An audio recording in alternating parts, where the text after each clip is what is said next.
Có một cái gì là tôi giàu đâu cả cái tình trong nhà để đây và trong đại gia rồi nhà của bộ tôi này ở lưới lưới này giờ sẽ không Hambandi Itrani Nataha Wenga Tamana Gadam Bodha Dina Tamaya Sami Nokaha Katoa Ila Deta Epandi Uti Yambi Ahambandi Itrani Nataha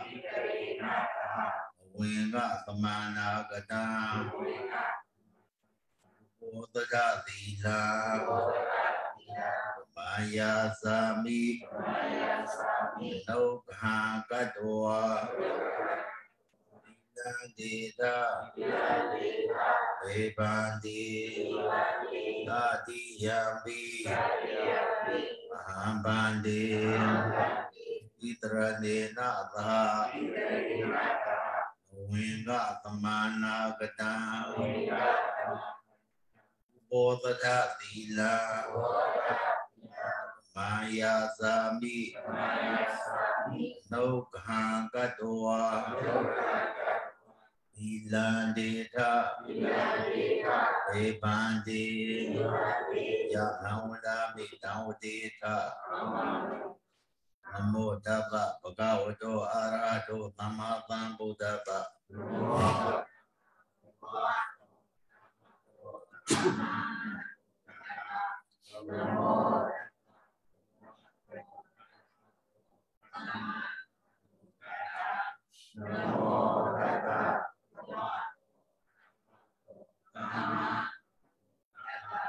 Buddha Dharana Gisami Dhamma Dharana Gisami Sangha Dharana Gisami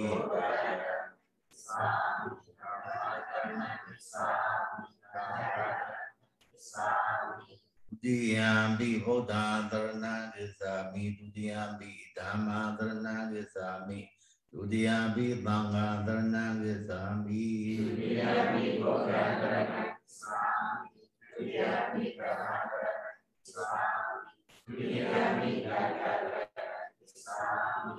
Tadiyambi Buddha Dharana Gisami Tadiyambi Dhamma Dharana Gisami Tadiyambi Sangha Dharana Gisami Tadiyambi Buddha Dharana Gisami Tadiyambi Dhamma Dharana Gisami Tivarana Gamanam Paribona Nadi Pada Virami Ikabdan Pamadiyami Adina Dana Virami Ikabdan Pamadiyami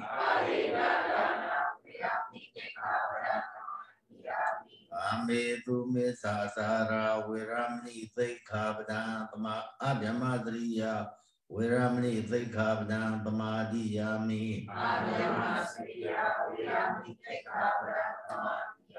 Uta Vaja Viramni Vikabdan Pamadiyami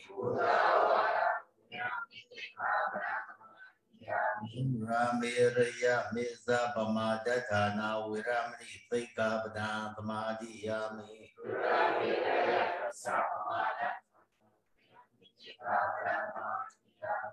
Kala Osana Virami Tekabdan Samadhiyami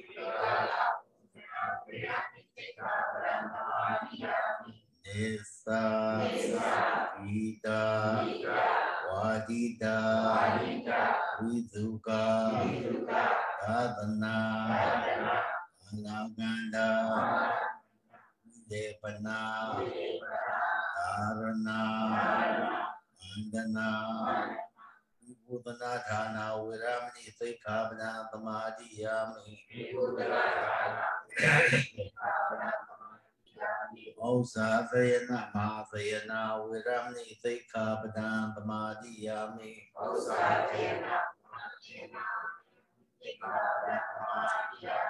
Metta Thakadena Sedava Apapana Detu Praitoa Vigarana Madhiyami Itaradena Thanavanga Uvodaka Thila Dhamadadu Gagaron Gado Apamadi Natambadita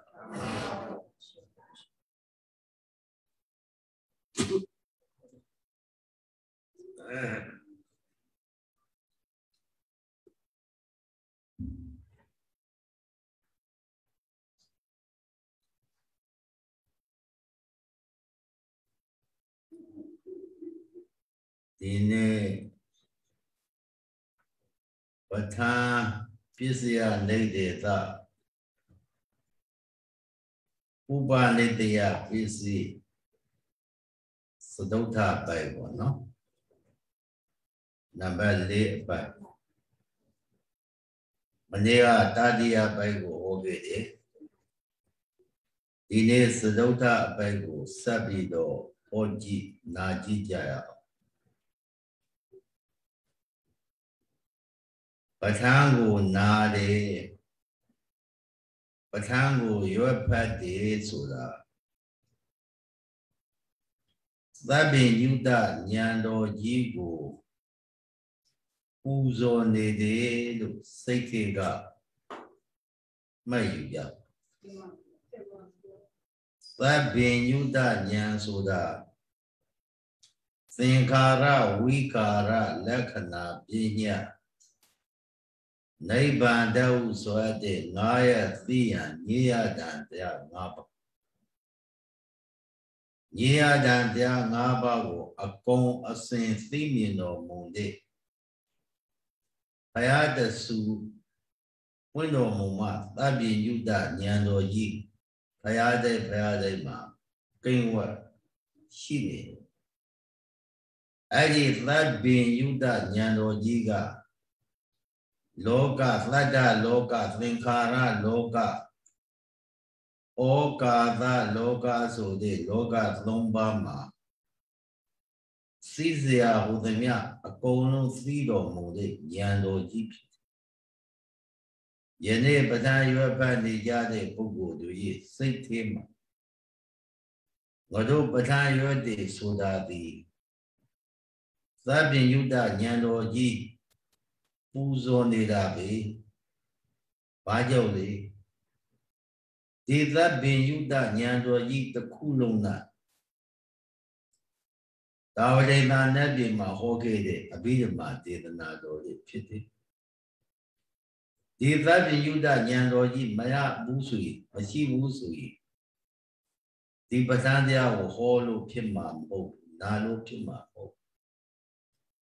Besiga Boda so de Zima Pene Body. Uno Monde, Pisiga Boda, Shimyaduha. Gaga Nana, Jaja Nana, Mohode Mukroda. Vajoli Sabin Yuda Nyando Mayado. Dumia Zobea, Sabin Yuda Nyando Yi Baijin Pite at Dojao. Lizia, who's a meow, Tazamajan, a bone will now be though. What had it, but handed Nado Pit. Nyando Yi, Jasaya, but handed Nado Pit. But I your banade, Buzo, Ne Yade, Bugu. 我都不说你家的不谈，我都要办的不谈比。那边有的年多一个不说你的比，那个要办比的不说你的的，那边有的年多一个不说你的，没没事情嘛，俺用表比的有呀，俺用表比的这个有呀，这个俺用么表比呢？俺这里跟熬，别跟熬，有个别熬。အကာအကွယ်ဖြစ်အောင်အာယုံပြုပြီးတော့ရွတ်တည်အာယုံပြုပြီးတော့ရွတ်လိုက်လို့ရှိအဲ့ဒီရွတ်ဖက်တဲ့ပုဂ္ဂိုလ်ကြီးစိတ်ထဲမှာသဗ္ဗညုတဉာဏ်တော်ကြီးမရောက်ဘူးသဗ္ဗညုတဉာဏ်တော်ကြီးကိုပူဇော်ရမရောက်ဘူးကုသိုလ်ရတံဘယ်လောက်မရအကျိုးများတံဘယ်လောက်မများဖြစ်ဘူးဒါကြောင့်ပဋ္ဌာန်းရွတ်ဖက်တဲ့ပုဂ္ဂိုလ်တွေဟာငါတို့ရွတ်ဖတ်တဲ့ပဋ္ဌာန်းဒေသနာတော်မြတ်သည်သဗ္ဗညုတဉာဏ်တော်ကြီးကိုပူဇော်နေတာပဲဖရာကြီးဗုဒ္ဓကြီးဉာဏ်တော်ကြီးကိုငါတို့ပူဇော်တာပဲလို့စိတ်တွေကအာယုံပြုပြီးတော့ရွတ်ဖတ်တဲ့ကုသိုလ်တရားတွေအများကြီးတို့ပေါ်နေပါထို့တူပဲပဋ္ဌာန်းတရားကိုနာတဲ့ပုဂ္ဂိုလ်တွေသဗ္ဗညုတဉာဏ်တော်ကြီးနဲ့မွေနောက်ပြီးတော့ဟောခဲ့တဲ့တရားတော်သဗ္ဗညုတဉာဏ်တော်ကြီးနဲ့မွေနောက်ပြီးတော့ဟောခဲ့တဲ့တရားတော်တွေကိုအခုငါတို့နာနေရပါကလားဘုရားရှင်ကိုယ်မြတ်ကြီးမရှိ냐တော်လေးပဲဘုရားဟောတော်မူတဲ့သဗ္ဗညုတဉာဏ်တော်ကြီးနဲ့မွေနောက်ဟောခဲ့တဲ့တရားတွေအခုငါတို့နာနေရပြီဝမ်းမြောက်ဝမ်းသာဖြစ်လို့ရှိကုသိုလ်ရပါနားလည်ပြီနော်ဒါကြောင့်သေသေးရရအာယုံစူးစပ်ပြီးတော့နာခံမှတ်သားရင်မှုဖြူကြပါလို့တိုက်တွန်းပြဥပနိဒယပစ္စည်းဥပနိဒယပစ္စည်းသဒုဋ္ဌပိဋိမှာနံပါတ်4နံပါတ်5နံပါတ်6အကုန်9ပိုက်ရှိပါတယ်ပိုက်က9ပိုက်ထဲမှာခုနံပါတ်6အပိုက်ပဲရှိတယ်နံပါတ်4နံပါတ်5နံပါတ်6 3ပိုက်ဟောပါမနက်ပြန်3ပိုက်ဆိုတော့ကုန်လောက်ပါအဲ့ဒီနံပါတ်4အစကဘာလဲပူရိမာအာဂုသလဓမ္မာပိစိမာနအာဂုသလနာဓမ္မာနာဥပါနေတယပစ္စယေနပစ္စယောဒါတပိတ်တပုတ်တပိုက်ပုံပူရိမာအာဂုသလဓမ္မာပိစိမာနကုသလနာဓမ္မာနာကေသင်စီဥပါနေတယပစ္စယေနပစ္စယောဒါကတပိုက်စာတပုတ်ပေါ့နောက်နံပါတ်3နံပါတ်6ကပါလေဘူရိမာအကုသအပြာဒါဓမ္မာပိစိမာနအကုသလနာဓမ္မာနာဥပါနေတယပစ္စယေနပစ္စယောဟောဒီ3ပိုက်စာပိုက်3ပိုက်ကိုရှင်းပြီးတော့ပြောတော့ပါအဲ့ဒီစာဝါကြ3ခုပေါ့အကုန်လုံး9ခုရှိတော့အကုန်လုံးလုံးထွေးပြီးတော့ဟောလိုက်ရင်နားလေမှာမဟုတ်ဘူးသဘောပေါက်မှလည်းမဟုတ်ဘူးနတ်နေတဲ့ခက်ခဲတဲ့အတွက်ကြောင့်ပရိသတ်နားမှာထွေးလုံးရပတ်ဖြစ်ပြီးတော့မရှင်းမလင်းပဲဖြစ်နေမှာဆိုလို့သုံးပုံစုထွေးရပြီးတော့ဟောတာဖြစ်ဒီတော့နံပါတ်4သဒုဋ္ဌပိဋိမှာဘူရိမာရှေ့၌ဖြစ်ကုန်သောအာဂုသလ Purima Purima Agudala Dama Agudo Pit Congo the Adoga Busy Mana now Pit Congo Agudalana Damana Agudo Pit Congo the Ado A Ubani they are busy now Ubani they are busy busy yo Uba Karoko Kauzo Mazoe Jesu Buddha Bavedo the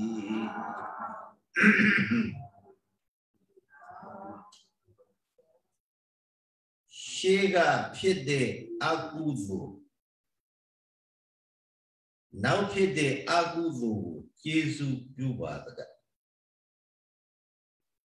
Shega Pide Aguzo now Pide Aguzo Jesu Buddha Chimpia Baby Dilo Brown Namle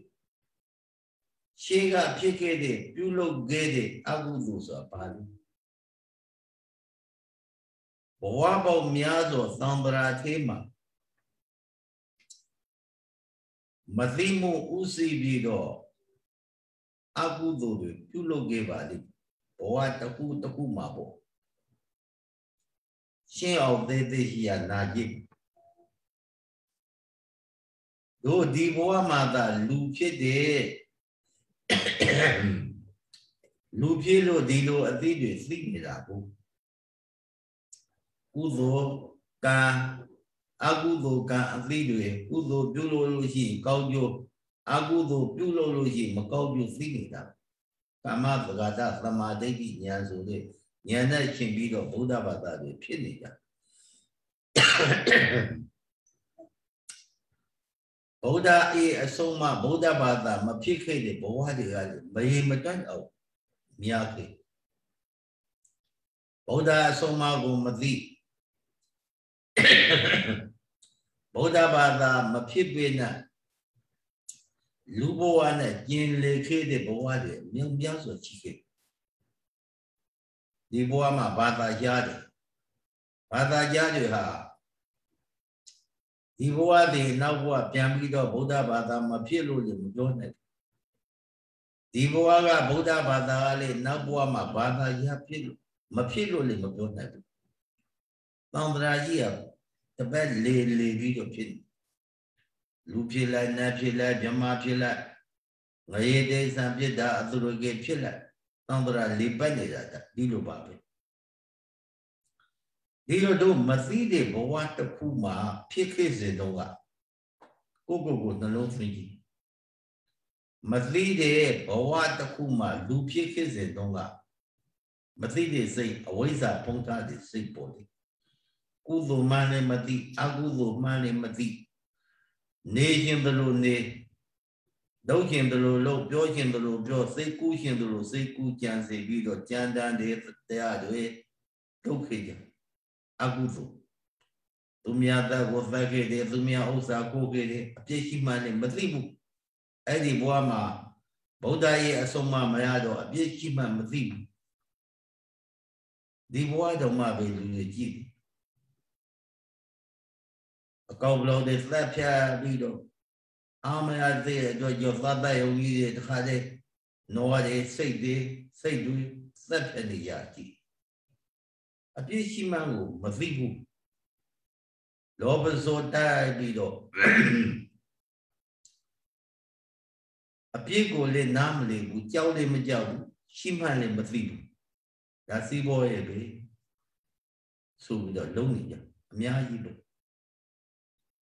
As the lobo water, my Lupica, Mamma Mathiki.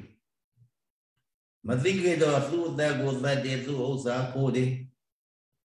Two in your Bima, if they are Saudi, then Yabosu, Macaude Gayaga, Uziga Manogan, they look. Eddie Buaga, Pulo Gibido, Eddie Aguzo Gambi. Diboama Labido, a Cupid. Agudo Soda, may they boama Cupid. Agudo Macmain dot Naga Lady, the Kako. Sayawa, a Nupa Yidi. I ate the wood Naga Lady, Agudo. လူတရားမှာကုသိုလ်အကုသိုလ်အရေးနှစ်ခုရှိ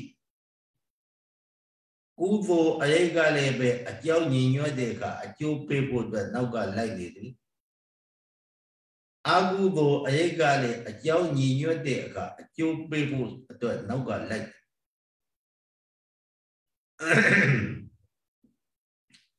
ဒီတော့ဒီဘဝမှာလူဖြစ်လာတဲ့ပုဂ္ဂိုလ်အကုသိုလ်အကျိုးဘဝတစ်ခုကအကုသိုလ်အကျိုးဒီဘဝမှာလာပြီးတော့ပြီးလာဒီဘဝမှာလာပြီးတော့အကျိုးပေးပြီးလာတော့ဒီဘဝမှာအကျိုးပေးတာဘဝတစ်ခုကပြုလုပ်ခဲ့တဲ့အကုသိုလ်ကဒီဘဝမှာမိန်တဲ့အတွက်ကြောင့်မိတဲ့အတွက်ကြောင့်ဒီဘဝမှာလာအကျိုးပေးဒီဘဝမှာဖရာတကားကြောင့်တကားပစ္စည်းလေးပါးတကားသာသနာကြီးညိုတဲ့ပုဂ္ဂိုလ်ပฏิစိတ်တွေတရားထိုင်တဲ့တရားအထုတ်တဲ့သူတော်ကောင်းတရားတွေကျင့်သုံးတယ်ဝိပဿနာတရားတွေကျင့်သုံးအထုတ်တယ်လူတွေအမြင်ကတော့ဟာသူတော်ကောင်းကြီးပဲဝိပဿနာတရားတွေအထုတ်နေတာပဲပฏิဆက်ဂုံတော်ပွားတရားအထုတ်နေတာပဲတော်တော်ဖြူစင်လေးစိတ်ရှိတဲ့ပုဂ္ဂိုလ်လို့ဒီလိုမြင်ကြဒီအမြင်နဲ့မှန်ပါတယ်ကောက်တာရလုံးတယ်သို့တော့အတိတ်ဘဝကအကုသိုလ်ကဘယ်သူမှမမြင်ရဘူးလောကစကားပြောတာရှိတယ်လန်ထမ်းလို့လာတာကိုပဲလူမြင်တယ်ကံထမ်းလို့လာတာလူမမြင်ဘူးဆိုတဲ့စကားတခုရှိတယ်အတိတ်ကပြုလုပ်ခဲ့တဲ့အကုသိုလ်ကို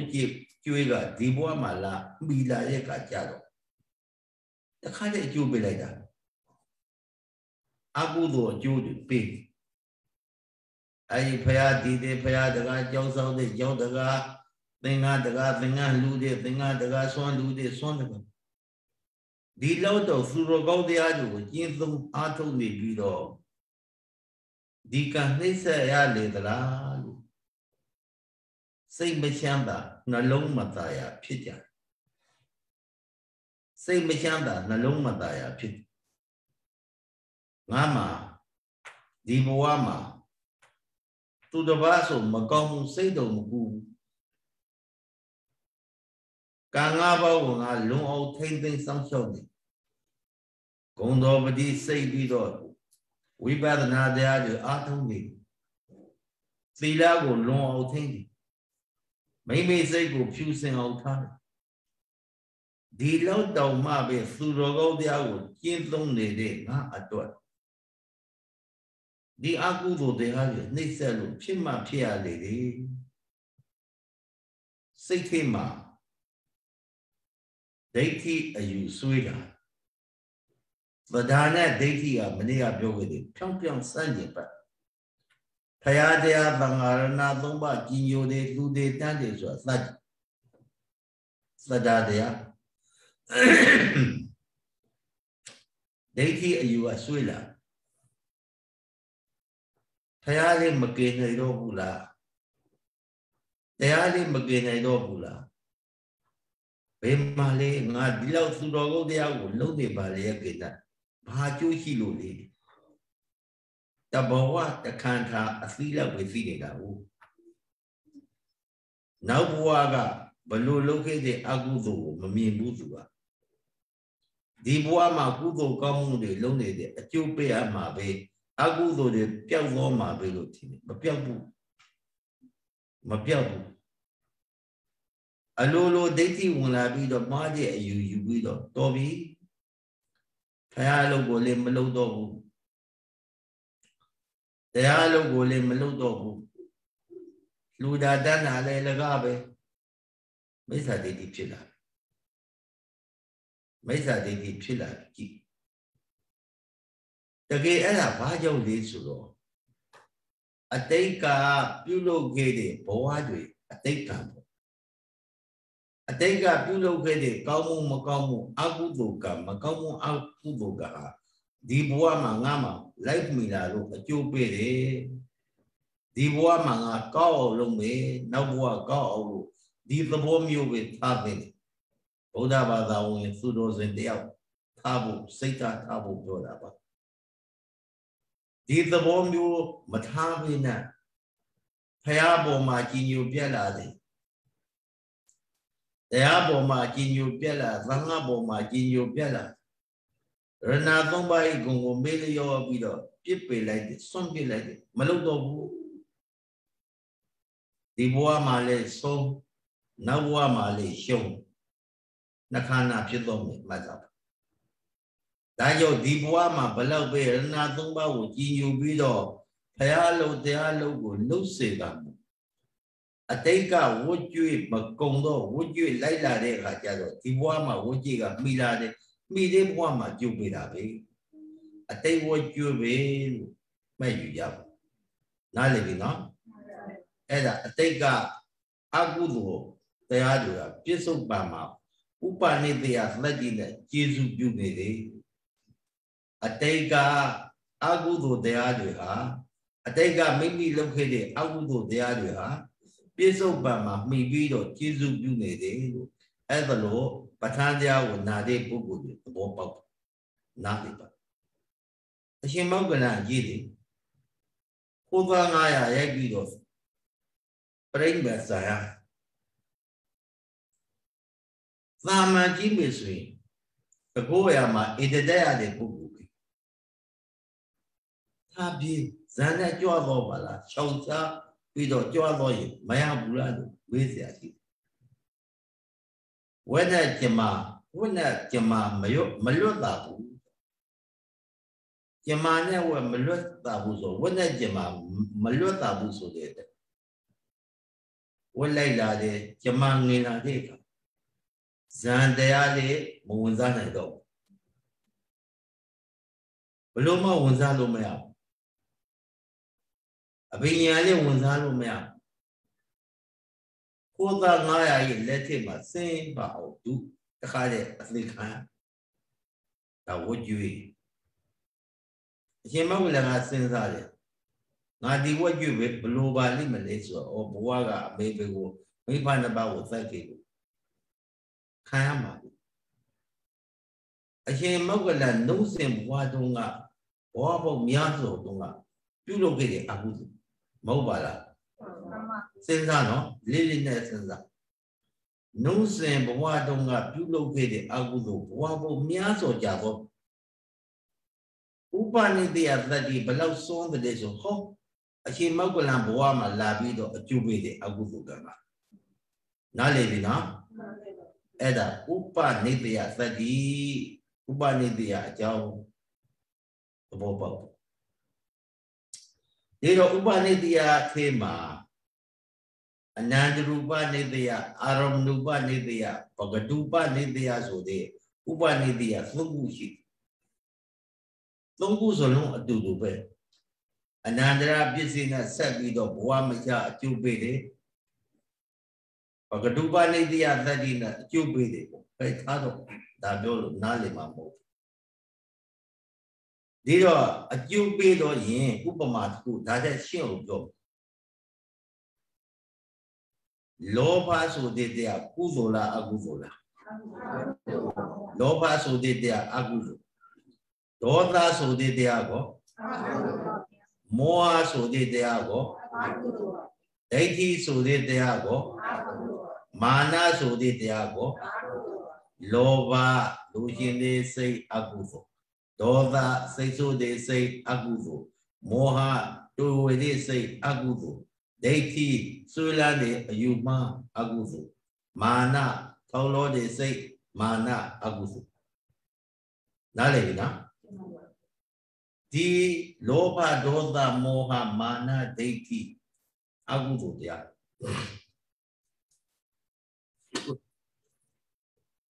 Luloga Pudusin Luloga Tabawama.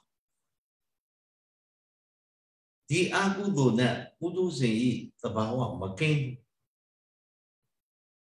Udo Nada Kenshin Kinlim Agudo Ado American Makin Ludiao di Lubowa Lulogama Pilado Agudo na Kindi Bugu Todo Shan Machifela Makin Nene Baba Lokumabe Lomi Mabe Miamia Loma Agudo na Kindi Bugu Mishi ဒီတော့ရင်လူတယောက်သူများတက်ကိုစိုက်ရှင်တယ်ဆိုကြပါစို့သူများတက်ကိုစိုက်ရှင်တဲ့စိတ်ပေါ်လာသူများတက်ကိုစိုက်ရှင်တဲ့စိတ်ဖြစ်ပေါ်လာတာကုသိုလ်စိတ်လားအကုသိုလ်စိတ်ကဲရှင်းရှင်းလေးပြောမယ်ဗျာ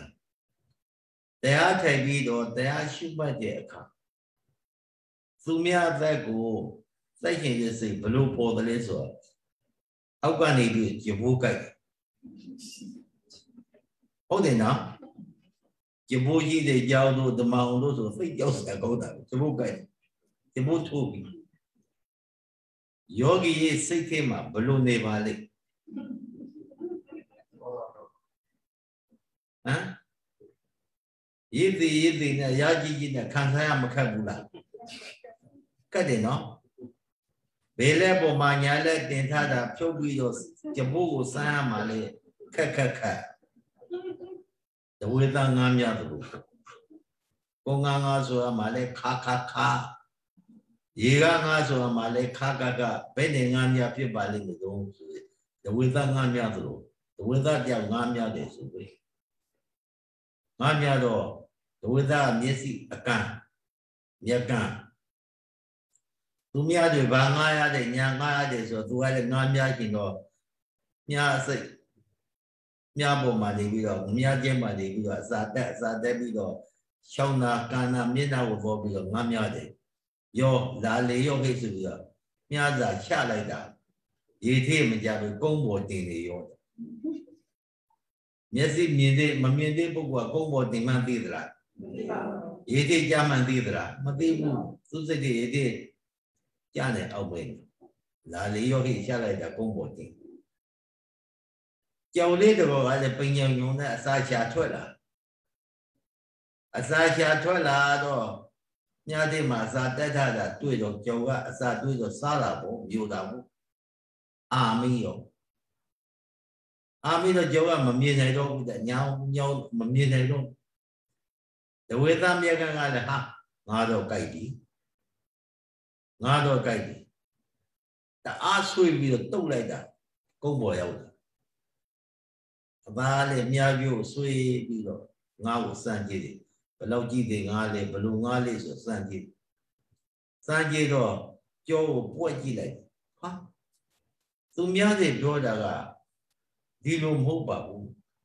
ငါစမ်းမိတယ်ငါကနေရွက်လေးပါခြေထောက်လေးပါတယ်လက်လေးပါ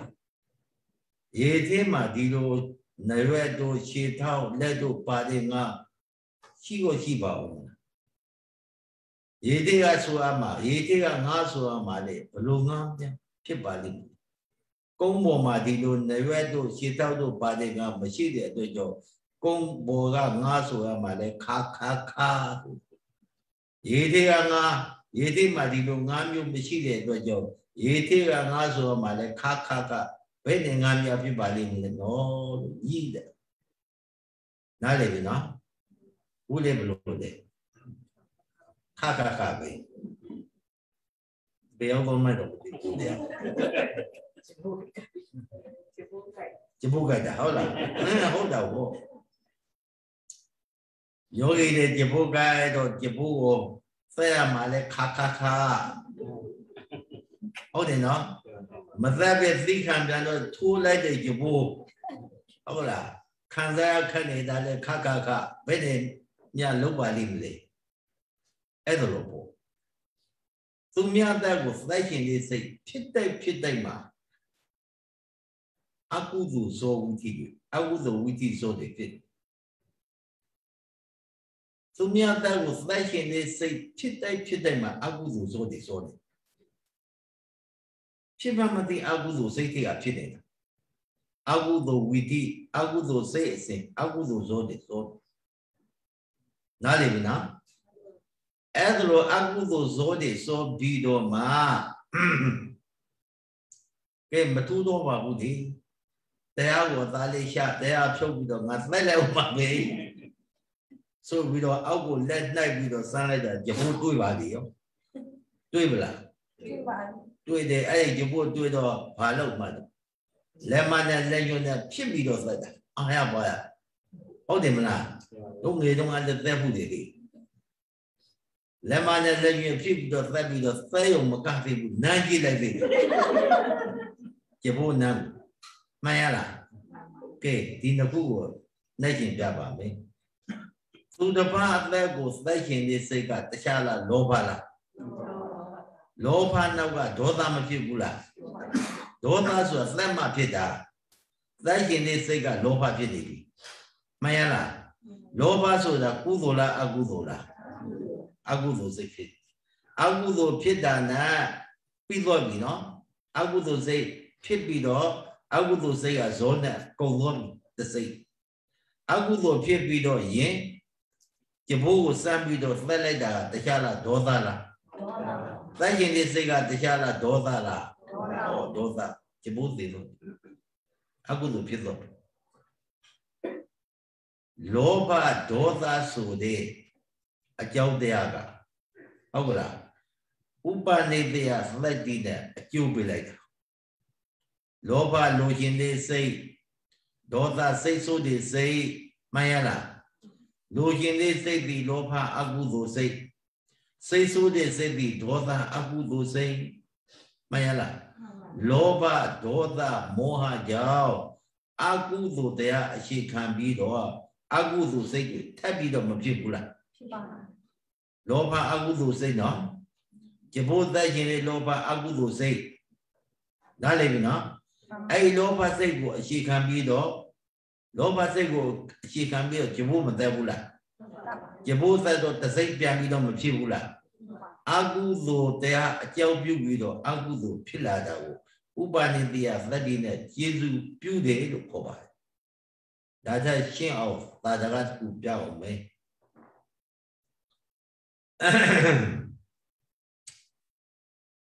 路的呀个阿个他阿牛汤，阿牛的阿个他，阿牛的阿基拉的个，阿牛的边滩拉的个，ဒီလိုကိုစိုက်ခင်ဒီလိုကိုညှိုးထားတယ်နေစမ်းမအောင်တပွေးတော့တွေးမှာပေါ့ဒီလူကတွေးတဲ့ခါကသတ်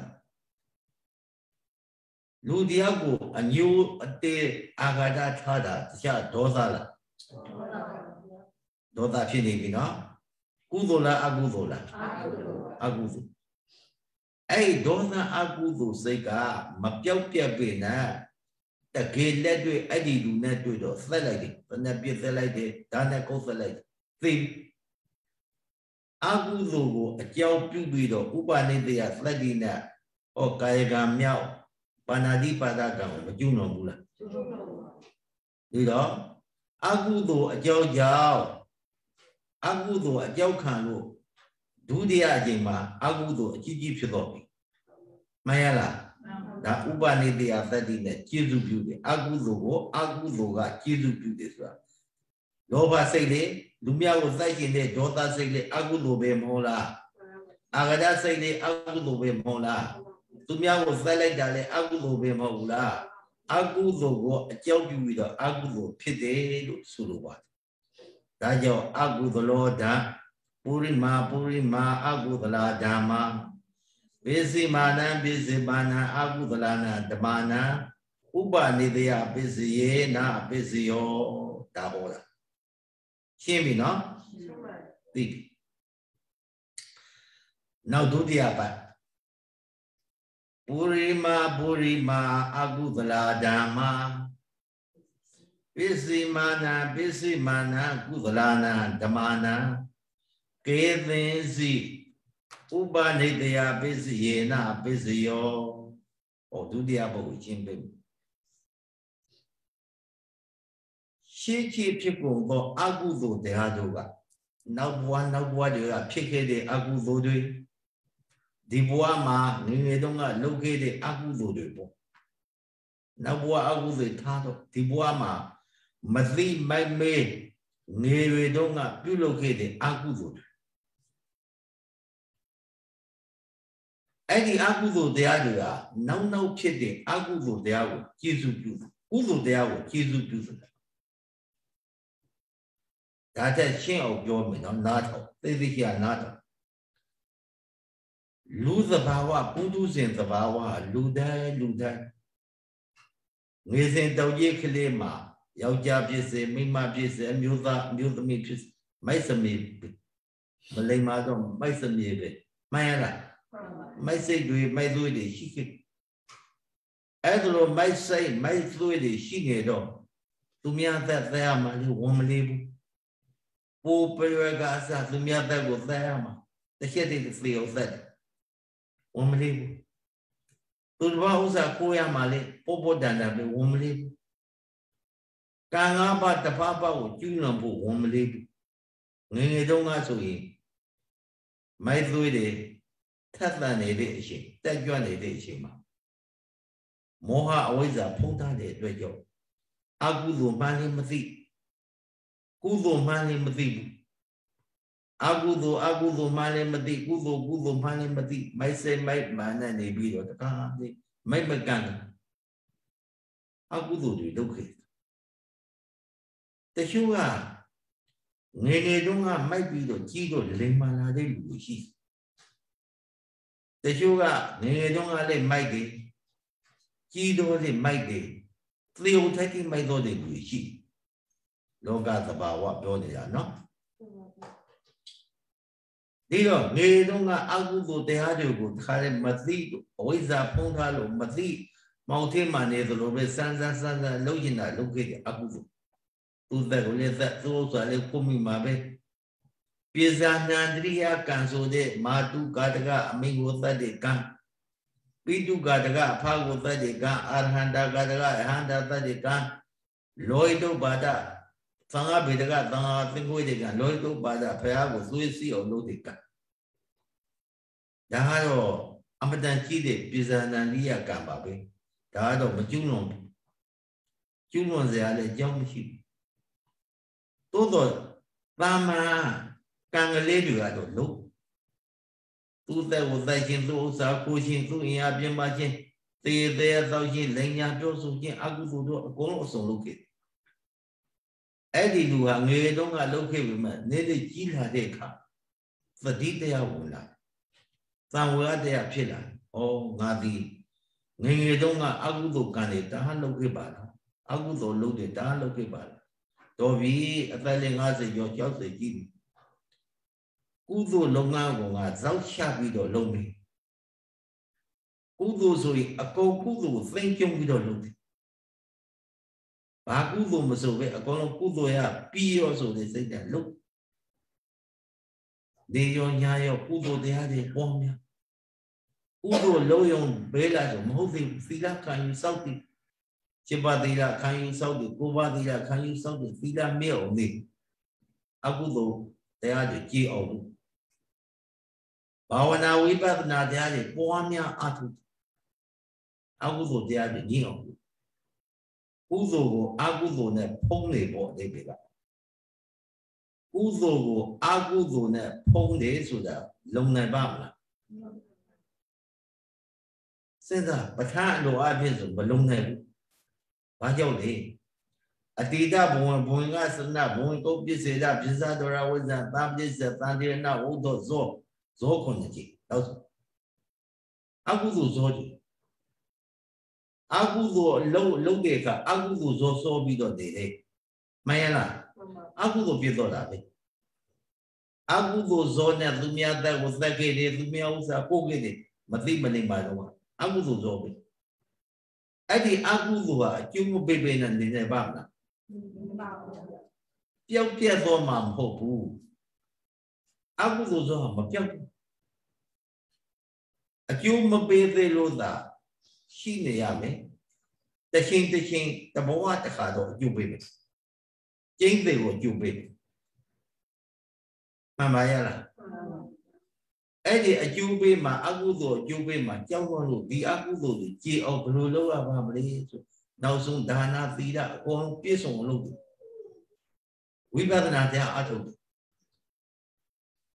ဝိပဿနာတရားအထုတ်တဲ့ဆိုတော့မဉ္ဇဉ် သောတာပတ္တိမဉ္ဇဉ်လောက်ရလို့ရှိရင်အပေတကားပိတ်တယ်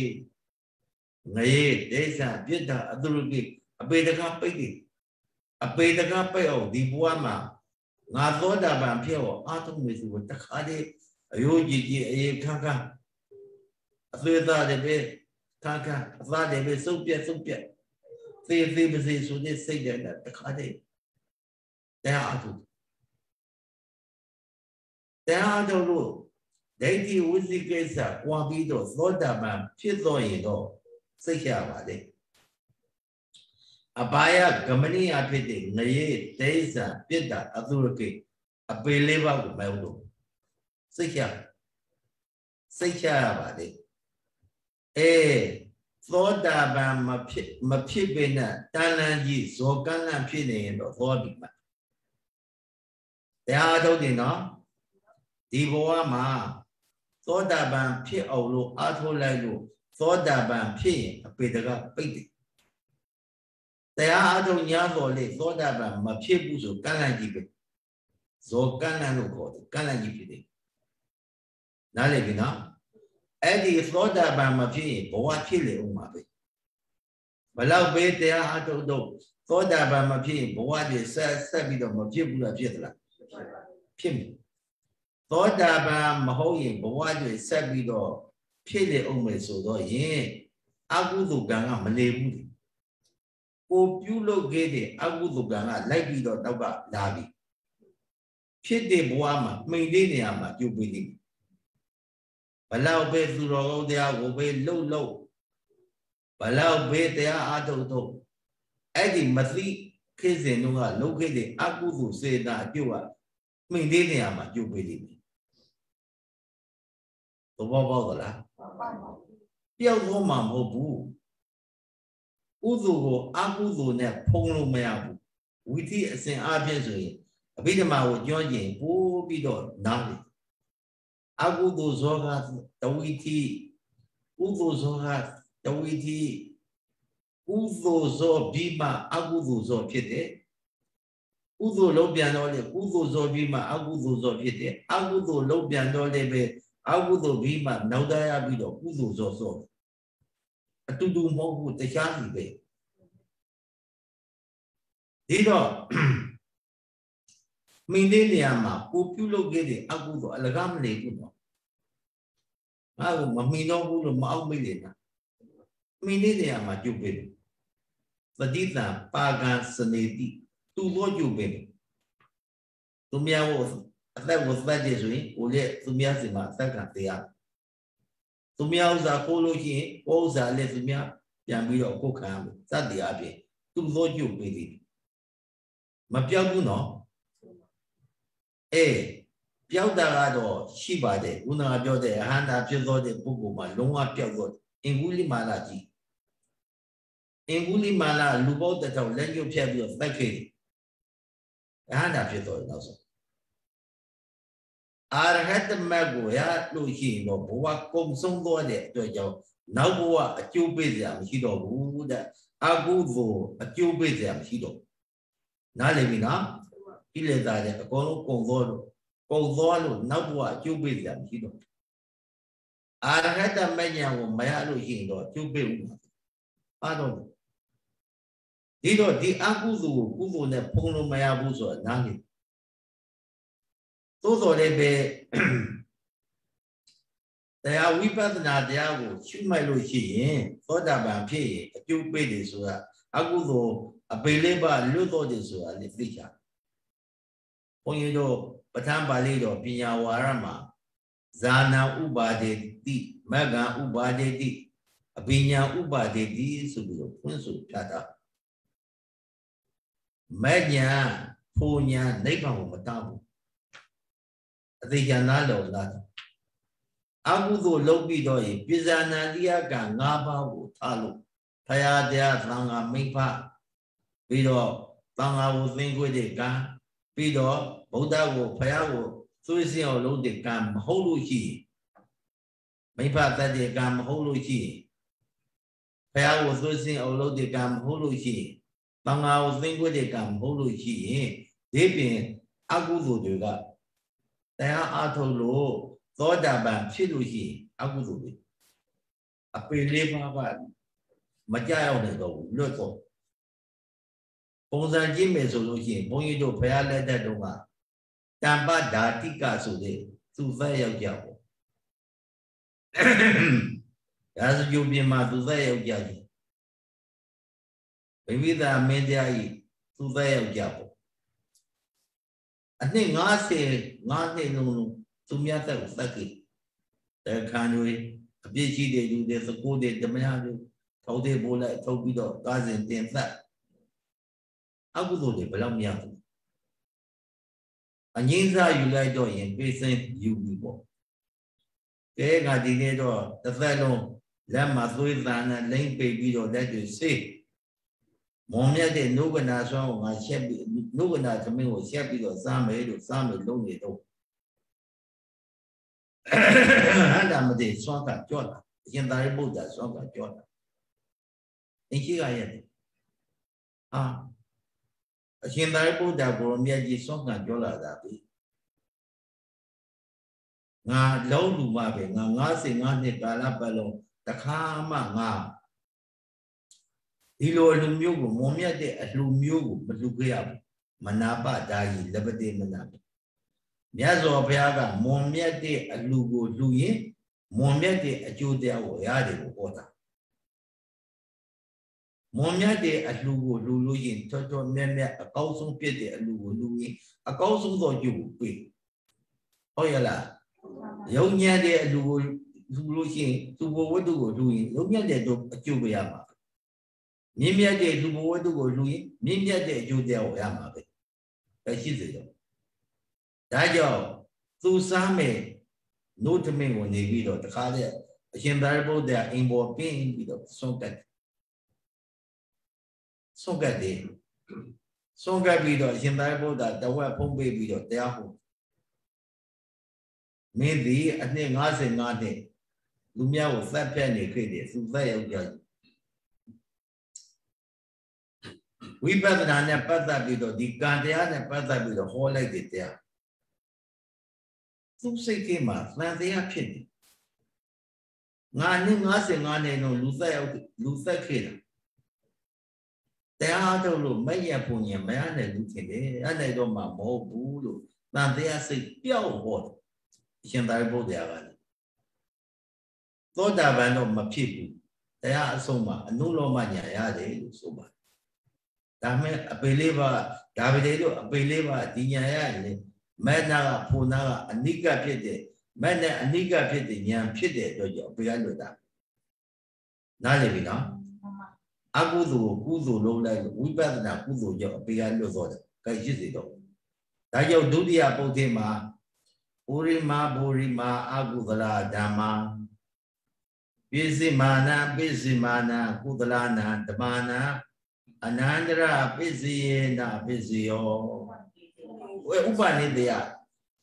ပိစိယေနပိစိယောဒါဒုတိယပုဒ်ကြီးကေသင်္စိပါတိနော်ကေသင်္စိဥပနိတယပိစိယေနပိစိယောဒုတိယပုဒ်ကျင့်တာ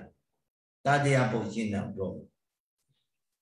ပုရိမာအဗျာဒဓမ္မာ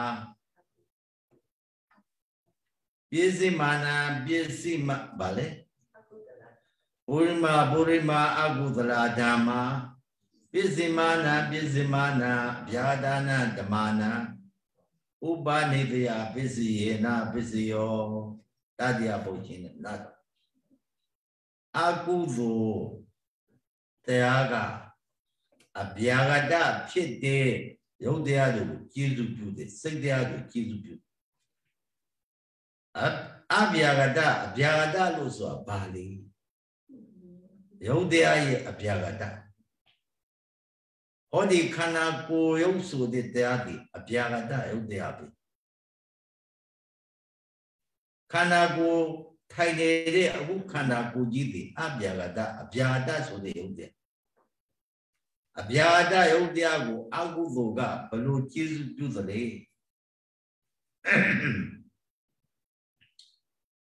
သူတစ်ပါးအသက်ကိုသက်လိုက်တယ်ဆိုကြစို့အဲ့ဒီသက်လိုက်တဲ့အကုသိုလ်အကျိုးဟာ နောက်ဘဝတွေမှာအကျိုးမပြုလားပြုသလားနောက်ဘဝခန္ဓာဖြစ်တဲ့ဒုက္ခန္တာနံခန္ဓာဖြစ်တဲ့အကျိုးပြုတယ်အကုသိုလ်တရားကအဗျာဒရုပ်ဖြစ်တဲ့ယုံနာနှစ်ပါးထဲမှာအဲ့ဒီယုတ်တရားကိုဒုက္ခပေးအကျိုးပေးသူများသက်ကိုသတ်ခဲ့တဲ့ပုဂ္ဂိုလ်သူများလက်ရှိကိုရှိုးခဲ့တဲ့ပုဂ္ဂိုလ်ကိုလည်းဒီနောက်ဘဝမှာလက်ကျုပ်ရှင်းကျုပ်ဖြစ်အကျိုးပေးဖို့ပြောတာပါဥပနိဒေယသတ္တိတဲ့အကျိုးပေးအဗျာဒကယုတ်တရားကိုအကျိုးပေးတယ်သို့တော့ပဋိသန္ဓေအခါကြတော့အပေပဋိသန္ဓေကြတော့နံတရားကိုအကျိုးပေးယုတ်တရားမပါတော့ဘူးဒါရှင်းပြလို့ရင်သိကြည်နေလိမ့်မယ်နံတရား၄ပါးအကျိုးပေးပြီးတော့ကာမစယုတ်နံတရားကိုအကျိုးပြုတော့ကံကျုပ်ဖြစ်တဲ့ယုတ်တရားဖြစ်လာအပေငရေတိစ္ဆာပြစ်တာအသုရကေပါနံတရားဥပနိဒေယပစ္စည်းတပ်နံတရားဥပနိဒေယပစ္စည်းတပ်ပြီးတော့ယုတ်ရောနံရောနှစ်ပါးဆိုဖြစ်လာငရေတိစ္ဆာပြစ်တာအသုရကေအပေ၄ပါးအဲ့ဒီအပေလေးပါးမှာအကုသိုလ်ကြောင့်အဗျာဒဖြစ်တဲ့ယုတ်တရားတွေနာတရားတွေခံစားနေရအကုသိုလ်ဆိုတဲ့အကြောင်းတရားကြောင့်ဥပနိဒေယပစ္စည်းအကုသိုလ်အကြောင်းပြုလိုက်ပြီးတော့ယုတ်နာတွေဒုက္ခဖြစ်နေကာယိကဒုက္ခကာယိကိဉ္စဒုက္ခိဉ္စစေတသိကဒုက္ခစေတသိကိဉ္စဒုက္ခိဉ္စကိုယ်ရောစိတ်ရောဒုက္ခဝေဒနာဖြစ်ပြီးတော့ဆင်းရဲကြအကုသိုလ်ကြောင့်အကုသိုလ်တရားကအဗျာဒဖြစ်တဲ့ဘဝမှာဖြစ်တဲ့ခန္ဓာယုံနာကိုကျေစုပြုတယ်နားလည်ပြီနော်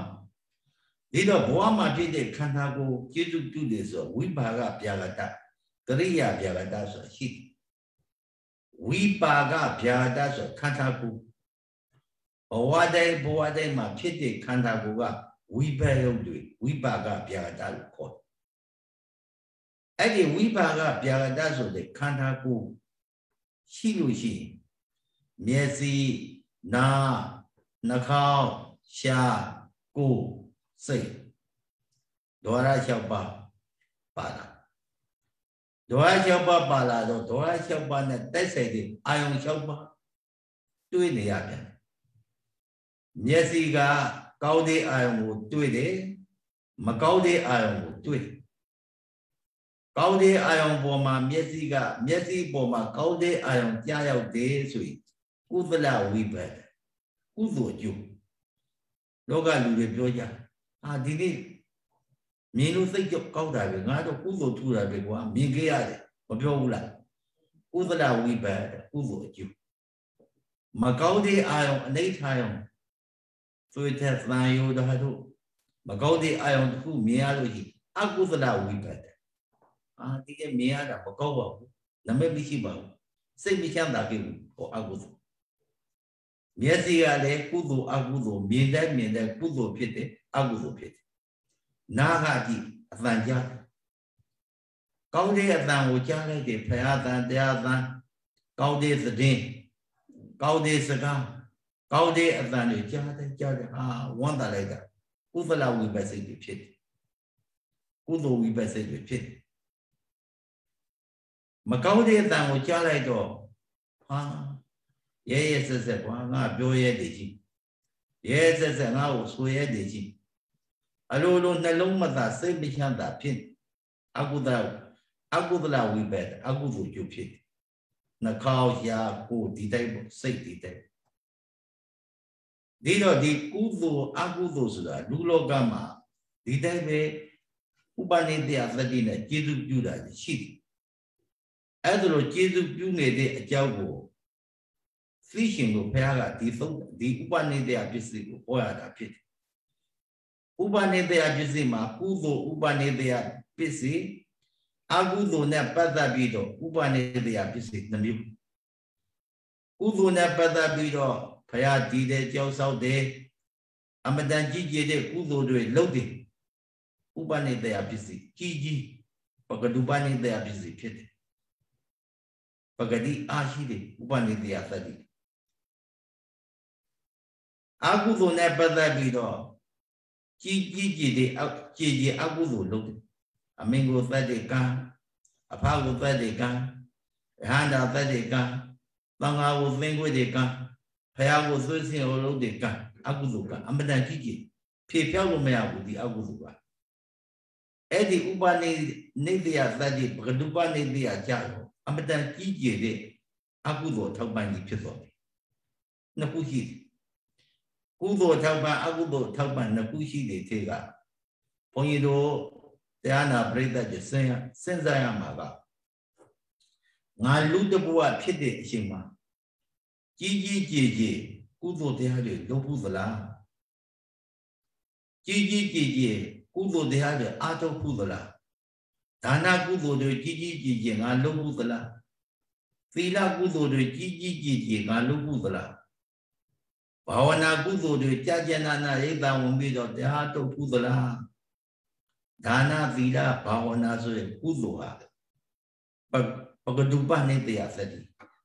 ကျေစုပြုမဲ့သတ္တိတွေဘောဝနောက်ခကျေစုပြုမဲ့သတ္တိတွေနိဗ္ဗာန်ကြီးကျေစုပြုမဲ့သတ္တိတွေဒီလိုကုသိုလ်မျိုးကိုငါလုပ်ဖို့သလားမလုပ်ဘူးလို့ရှိရင်လုပ်ဖို့အောင်ကြိုးစားပြီးတော့လုပ်ကြီးကျယ်တဲ့ကုသိုလ်အကုသိုလ်ကိုအမင်းကိုသတ်ဖို့သလားဖသတ်ဖို့သလားဟန္တာကိုသတ်ဖို့သလားသံဃာကိုသင်္ခွေဖို့သလားဘုရားကိုသွေးစင်အောင်လုပ်ဖို့သလားမလုပ်ဘူးဒီအကုသိုလ်ရှင်းကောင်းပြီငါမှတော့ကြီးကြီးကျယ်ကျယ်အကုသိုလ်ရှင်းတယ်မရှိဘူးအသေးမောအကုသိုလ်လောက်ပဲရှိမယ်ကြီးကျယ်တဲ့အကုသိုလ်ငါမှရှင်းရှင်းလင်းလင်းဖြစ်တယ်မရှိဘူးကြီးကျယ်တဲ့ကုသိုလ်တွေငါမလုပ်ရသေးဘူးအဲ့ဒီကုသိုလ်တွေထဲမှာကြီးကျယ်တဲ့ကုသိုလ်ထဲမှာလေဖះပါဟောတယ်သတိပဋ္ဌာန်၄ပါးကိုဟောတယ်ဗျာကုသိုလ်ထဲမှာသတိပဋ္ဌာန်၄ပါးဒီအမြင့်ဆုံးကုသိုလ်အပဒံကောင်းတဲ့ကုသိုလ်သတိပဋ္ဌာန်၄ပါးဆိုတာဝိပဿနာဘာဝနာပေါ်ဝိပဿနာဘာဝနာပေါ်များအထုတ်တာကာယ ानु ပဒနာသတိပဋ္ဌာန်ဝေဒနာ ानु ပဒနာသတိပဋ္ဌာန်စိတ် ानु ပဒနာသတိပဋ္ဌာန်ဓမ္မ ानु ပဒနာသတိပဋ္ဌာန်သတိပဋ္ဌာန်၄ပါးတစ်ပါးပါးကိုဝိပဿနာပေါ်များလို့ရှိရင်ပကတုပနိတ္တယသတ္တိဖြင့်နိဗ္ဗာန်ကြီးကျေစုပြုပြီမယ်ဆိုတာကိုမှတ်သားပြီးတော့ဒီနေ့၄၅၆ပစ္စည်း၃ပစ္စည်းဟောလိုက်တော့တဏှာရေးစွတ်တော့ပြီနော်မနက်ဖြန်မှာဆက်လက်ပြီးတော့၃ပစ္စည်းနာကြည့်အောင်ကဲတော်ကြပါစို့